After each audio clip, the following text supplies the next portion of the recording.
Tinatayang 7:37 ng umaga noong June 8, 2026. Biglang niyanig ng napakalakas na lindol ang Southern Philippines. Ito ay may puwersang bihira lamang maranasan ng mga residente sa rehiyon sa buong buhay nila. Isang magnitude 7.8 na lindol ang nag-detonate offshore sa probinsya ng Sarangani. Nagmula ito sa ilalim ng Celebes Sea, humigit kumulang 32 kilometers southwest ng coastal municipality ng Kiamba. Ang hypo center nito ay nasa lalim na 35 kilometers, sapat na mababaw para dumiretso ang mapaminsalang dilubyo na talaga namang nag-iwan ng napakalaking pinsala sa bahagi ng Mindanao. Ako po si Roy Z and welcome sa Kien Thoughts. Hilig mo ang mga ganitong uri ng videos, mag-like at mag-subscribe para lagi kang updated sa ating mga susunod na uploads. Ang naturang pagyanig ay tumagal ng halos ilang minuto. Dahil sa tindingan ng naturang lindol, inilarawan ng mga survivors na tila ba parang katapusan na ng mundo ang naganap sa pangyayaring ito. Sa General Santos City, ang pinakamalaking urban area center sa rehiyon, na tahanan ng halos 600,000 na katao, nagtala ang Philippine Institute of Volcanology and Seismology o PHIVOLCS ng Intensity 7 sa local shaking scale. Ito yung uri ng intensity na kayang wasakin ang kalupaan. Kaya nitong magpaguho kahit nga ng mga malalaking gusali, kagaya na lamang na naranasan ng ilan sa ating mga kababayan.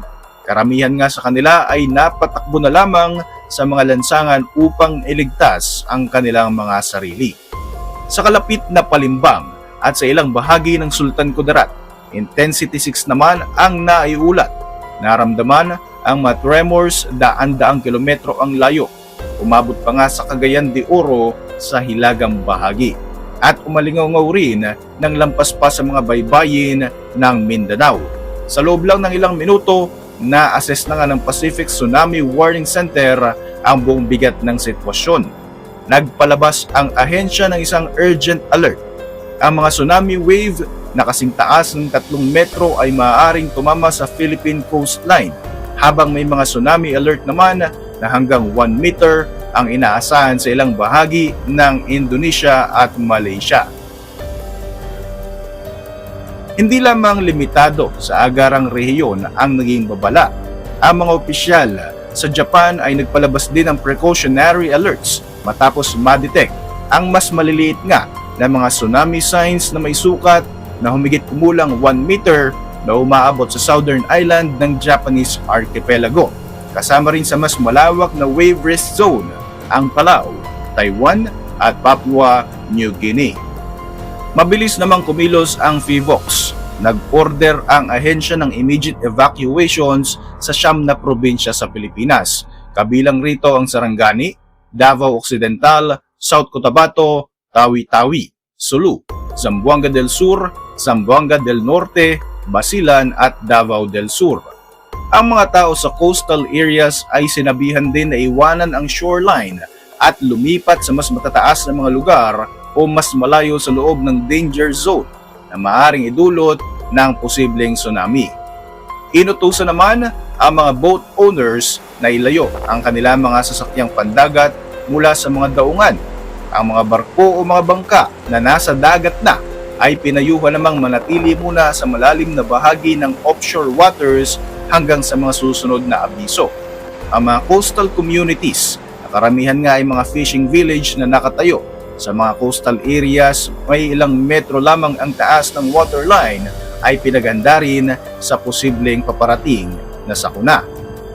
Sa pagdating nga ng mga alon, tinatayang hindi naman bababa sa isang coastal village sa Zamboanga del Sur ang naiulat na nagkaroon ng 1 meter surge na nakapinsala sa 6 na tradisyonal na stilt homes sa gilid ng dagat. Sa lalawigan naman ng Sarangani, ang mga beachside cottages sa isang resort sa Alabel Municipality ay gumuho dahil mismo sa lakas ng lindol bago pa man magkaroon ng mga matataas na mga alon na umabot din sa dalampasigan. Ang structural damage ay aagaran at talaga namang napakalawak. Nag-post nga mga residente ng mga larawan at mga videos online ng mga retasong kalsada, mga gumuhong kisame at nagtumbahang mga concrete walls, isang visual archive ng isang lungsod na talaga namang niyanig ng isang napakalakas na lindol. Sinalo naman ng General Santos City ang ilan sa pinakamatinding pinsala.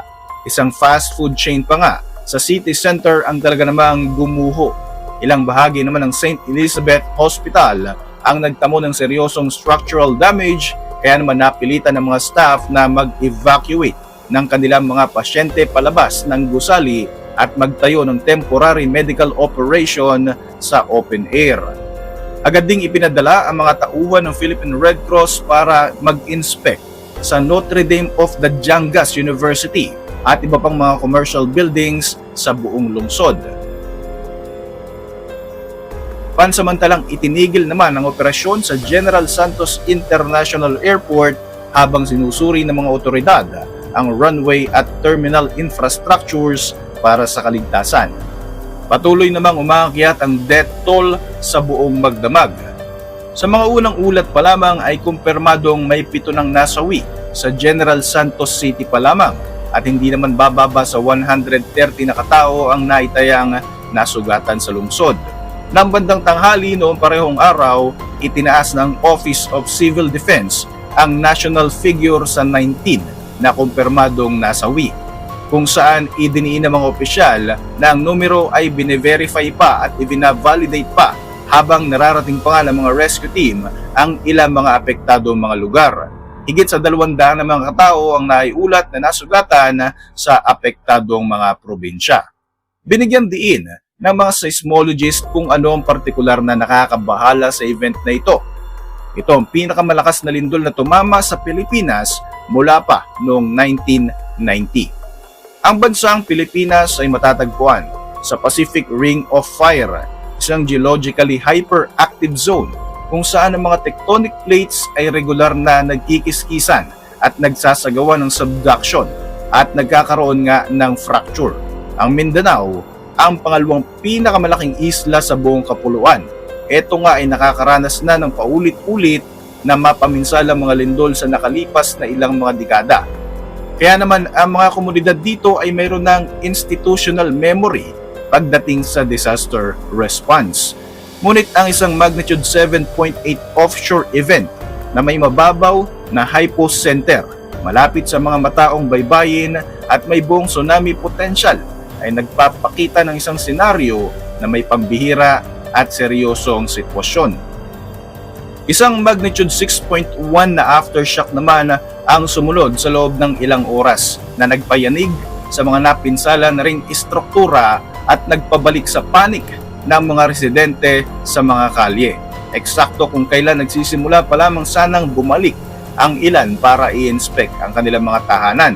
Nagbabala ang mga geologist na asahan pa ang mga karagdagang aftershock sa mga susunod na mga araw. Tumugon naman ang pamahalaan ng Pilipinas sa national level. Naglabas si President Ferdinand Marcos Jr. ng isang pahayag na nangangakong hindi iiwanan ng gobyerno ang Mindanao at inatasan nga ang mga pambansang ahensya na bilisan ang relief and rescue operations. Inanunsyo naman ng Department of Social Welfare and Development o DSWD na pinapakilos na nito ang kanilang mga response team at nagpreposisyon na ng mga supply para sa mga apektadong komunidad. Kinumpirma rin ng Malacanang na sapat ang emergency funds para suportahan ng rescue operations at maibsan ang agarang humanitarian impact ng lindol. Sinuspinde ang mga klase sa buong rehiyon at sa lalawigan nga ng Sarangani ay nananatiling sarado ang lahat ng mga paaralan sa buong probinsya hanggang sa susunod na abiso. Deklarado rin ang katulad na suspensyon sa ilang bahagi ng Davao, Sultan Kudarat, Agusan del Sur at Cagayan de Oro. Sa Cagayan de Oro ay nagutos rin ang mayor ng structural inspection sa lahat ng mga pampublikong gusali bago muling buksan ang mga ito. Humigit kumulang 5 oras matapos ang unang pagtama, inanunsyo naman ng Pacific Tsunami Warning Center na ang agarang banta sa tsunami ay halos lumipas na. Ibinalik na nga sa mas mababang alerto ang babala na nagpapahintulot sa mga coastal community na simulan ang maingat na assessment sa mga napinsala. Ngunit ang trabaho para maunawaan ang buong lawak ng pinsala ay nagsisimula pa lamang. Patuloy pa rin nagtatrabaho ang ating mga emergency team para maabot ang pinakamalalayong rural zone na pinakamalapit sa epicenter. Ito ang mga lugar kung saan may pinakamataas na panganib ng landslide at kung saan maaaring umabot pa ng ilang araw bago lumabas ang verified na impormasyon. Para sa inyong mga reaksyon, mag-iwan lang ng komento sa ibaba ng video na ito. At para manatiling updated sa ating mga susunod na uploads, siguruing mag-subscribe. Like mo na rin ang ating mga videos bilang suporta. Muli, ako po si Royce at maraming salamat sa patuloy na pagsubaybay sa ating channel.